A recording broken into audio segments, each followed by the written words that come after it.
সে প্রথম নিউজটা দেখলো যে মাইলস্টোন নাকি প্লেন ক্র্যাশ করছে। সো তার দুইটা আর কি মেয়েও মাইলস্টোনে পড়ে, কিন্তু ডিফারেন্ট ব্রাঞ্চে।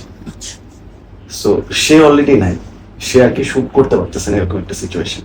এন্ড আমাদের অবস্থা হচ্ছে যে আমি ক্যারেক্টার থেকে বারবার বের হয়ে যেতেছি, কারণ থাকে না এটা খুবই ট্রমাটাইজিং একটা ইনসিডেন্ট। কিছুদিন আগে ইন্ডিয়াতে এই ব্যাপারটা ঘটলো, এখন বাংলাদেশে ব্যাপারটা ঘটলো, বা এখন অনেক বেশি আশেপাশে আমরা প্লেন ক্র্যাশের কথা শুনতে পারতেছি।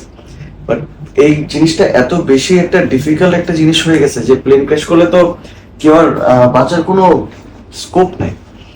সো আলটিমেটলি সবকিছু মিলে আমরা সারাদিনে আমাদের সিন প্ল্যান ছিল 6টা না 7টা, আমরা 2টার পর আর করতে পারিনি।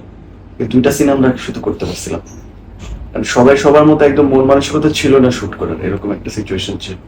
And অনেকে আমরা আর কি থাকি না আর কি ওদিকে যে আর কি যাবো, আমরা তখন দিয়াবাড়ি থেকে শুট করে ফিরতেছিলাম একটা সিন, তখন দেখি যে আর কি খুবই বাজে অবস্থা ওদিকে সবকিছু মিলায়। আর কি কিছু বলার নাই আসলে এটাকে।